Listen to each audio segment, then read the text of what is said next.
Hit na ako. Hindi ko na ba to kailangan? Hindi ko na ba kailangan?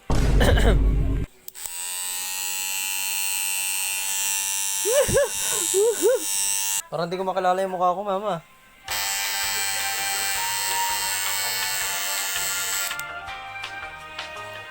Okay, ito parang di pantay. Ngayong araw ay pupunta tayo sa St. Anne at para mag-training. Ito yung tinatawag natin na JDVP o Joint Delivery Voucher Program na kung di ako nagkakamali na implement noong 2021. Dito yung sinasagawa yung mga trainings sa TVL track para mas ma-enhance pa yung skills ng mga estudyanteng katulad namin. And mas magandang opportunity rin to dahil bukod sa magkakaroon ka ng alam, may chance din na mapabilang ka pa sa mag-assessment ng NC2. So magandang opportunity yun para sa atin lahat. Lalo na pag hindi na natin kaya magtuloy ng college o hindi na talaga tayo magka-college. Baga rekta trabaho na. Pero syempre yung ganitong programa naman, hindi naman nila ini-encourage na wag na tayo magtuloy ng college. Pero kumbaga mas ma-enhance lang yung skills at magkaroon tayo ng chance pa rin na makapagtrabaho kahit na hindi tayo nakapagtapos ng college. So ayun, yun lang yung short description ko tungkol dito sa ganitong programa. And also, ngayon lang ulit ako nakabalik kasi nasira yung cellphone ko. Ayun nga, kasi may plastic pa kaya medyo malabo yung camera pero go. Tsaka isa pa pala, baka yung labas-labas na ng St. Anne yung mabidyohan ko kasi malamang sa malamang baka confidential yung mga nasa loob kasi maraming gamit sa laboratory. Tsaka feeling ko kailangan ng permit para makapag video ng mga ganito sa loob. So, siguro sa labas-labas na lang. Siyempre, private kasi yun kaya yun lang. Okay na rin na mag-video ako ng ganito dahil meron din namang sa aming pinapagawa na journal. So, ginagawa ko rin to para maging reference din siguro. Kaya, maganda na rin pagsabayin. Tara, punta muna tayong school. Dahil dun muna magkikita-kita bago kami pumunta sa St. Anne para sabay-sabay na. Yun lang. Ganitong sapatos kasi madulas daw sa lab. In the meantime, ganito yung uniform namin. White t-shirt lang dahil, yes.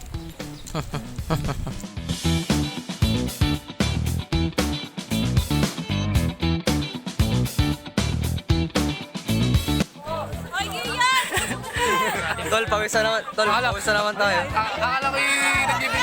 Tol, pang journal. Journal na nakapag. Oh, ilalagay ko yung video sa notebook.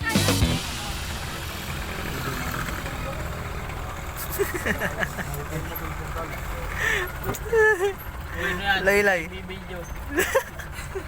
Uy, tinatakbo naman nila Laylay. Mamaya pagkabiyahe. Lungkot naman na. Ang lungkot mo dyan na. Wala ba si Roxanne? Scripted. Dito. TW. Para sa journal, no? Journal. Hey.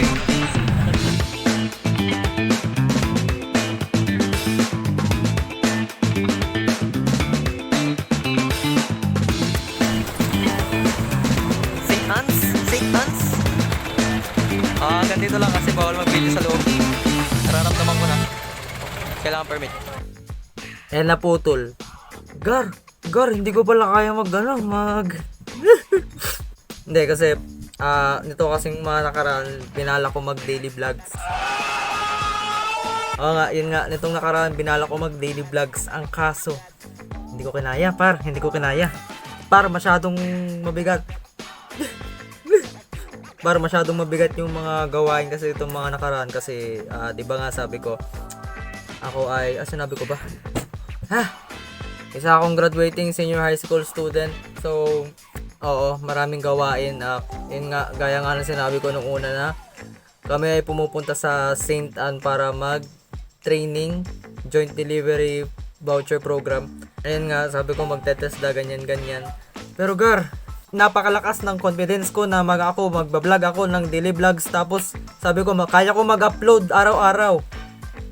Par, unang araw pa lang na ako yung nag-vlog, bumagsak agad ako.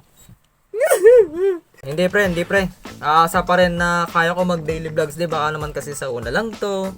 Ganyan. Siyempre, ginagaslight na naman ang ating mga sarili. Pero kasi, may mga ginawa rin kasi akong modules, tsaka kung ano-ano pang activities bukod sa training. Kasi syempre, dahil kami nagte-training daw, binigyan na lang kami ng mga module para sagutan at para hindi daw kami mahuli sa lesson. So, kagaya nito, ayan, sinasagutan ko ngayon.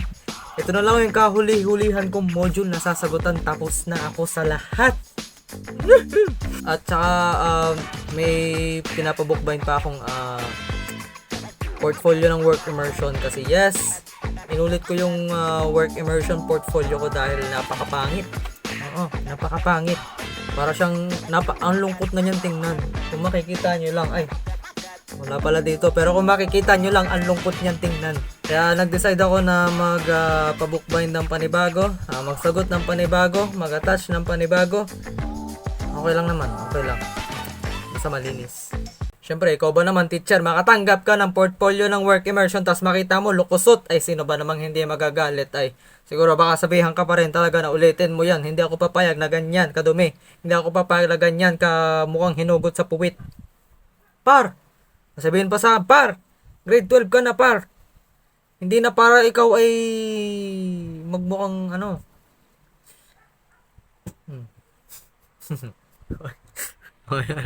Pero anyway, sabi naman ng pinagbubukbindan ko na balik daw ako ng 8 PM dahil hindi ko ina-expect na ganun katagal kasi anong oras pa lang ngayon, 5:33 PM. Ay anong oras ko dinala sa kanila, 3 PM.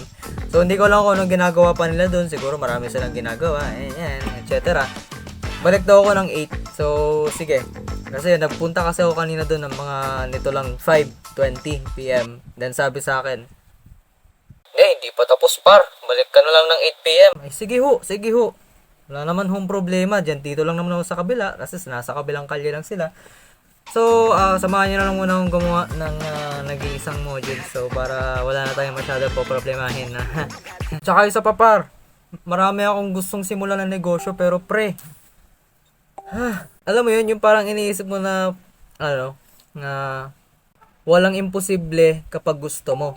Pero pre, imposible pag napakadami mong ginagawa, hindi kaya ng oras par. Kaya ngayon, simula 7 AM hanggang 5 PM, wala ako dito sa bahay. Nasa training ako. Monday to Saturday.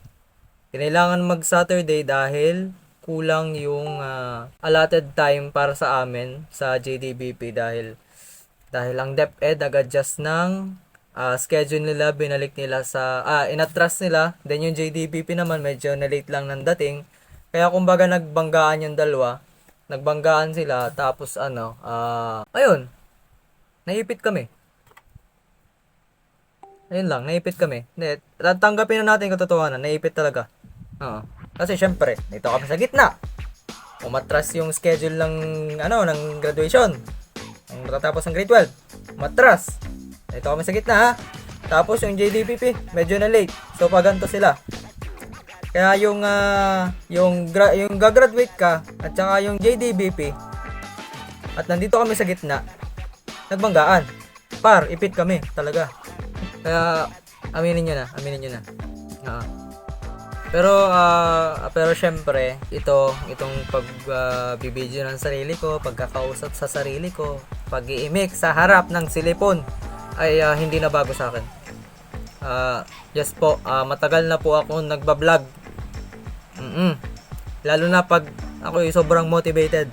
Matagal na po ako nagbablog. Sobrang lang, kada meron akong comeback, ang kasunod nun, tatama rin na ulit ako. Nasabutin na ulit ng ilang buwan. Pag ako na-motivate ulit, magbablog ulit ako. Yun lang.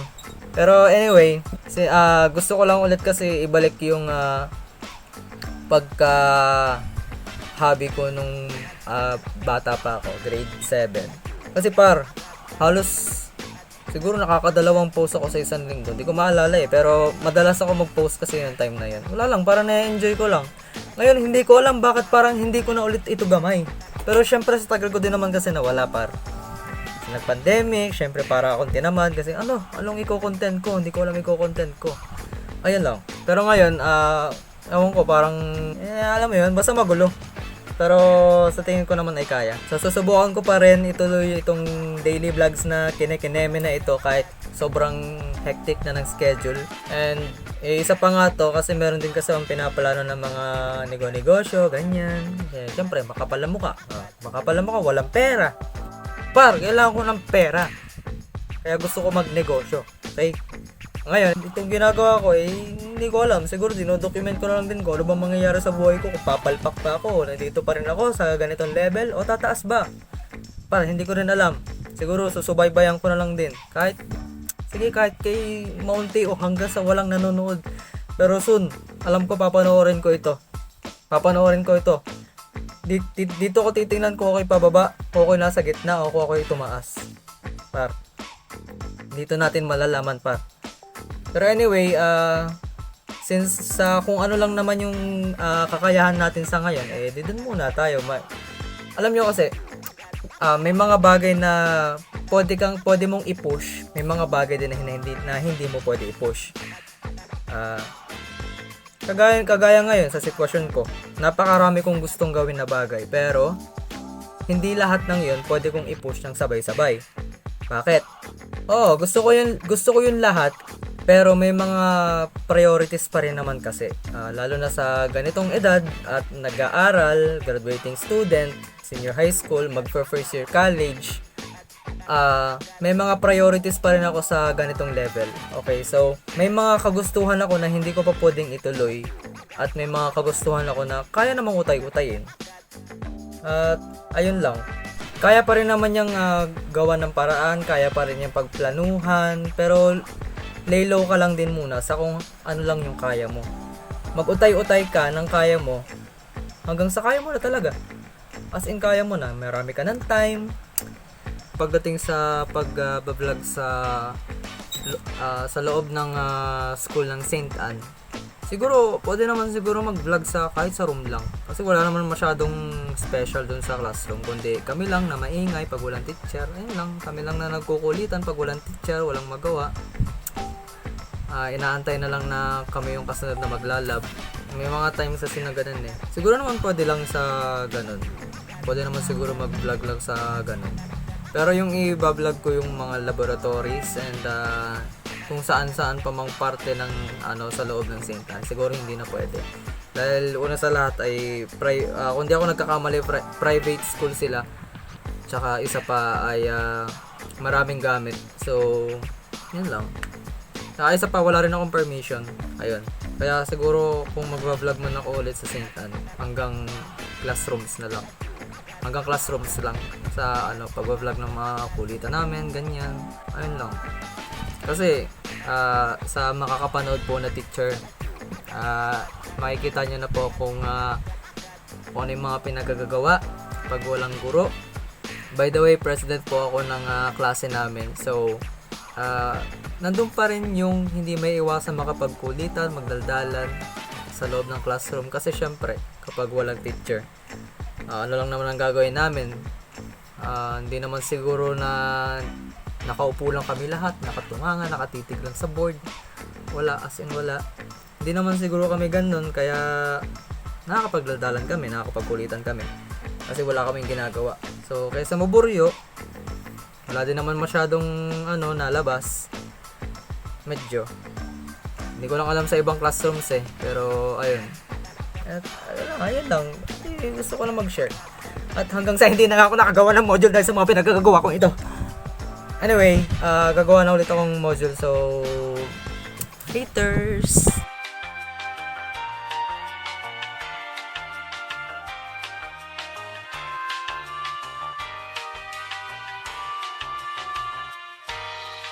Natapos na sa kanyang mga modules.